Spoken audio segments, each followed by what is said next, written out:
Mote na bino pension bande ko balandi ya émission na biso mokolo ya lelo. Mokolo ya lelo na calendrier micro-africain tozali bongo mokolo mwa nkenge mwa zomi na mwambe sanza ya mibale mobu kama uko na 13 na moko. Kaka na kati ya bopemi ya mitano na eleko ya mvula tete. Oyo tokolimbola tozali na 18e jour, deuxième mois, l'an 131.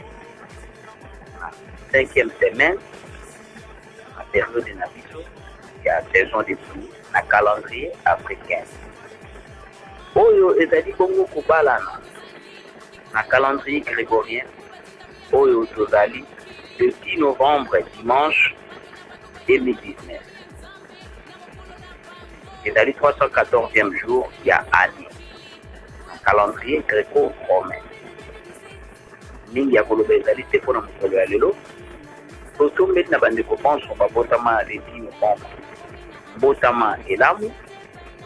Te na bino pension totombeli kenge elamu.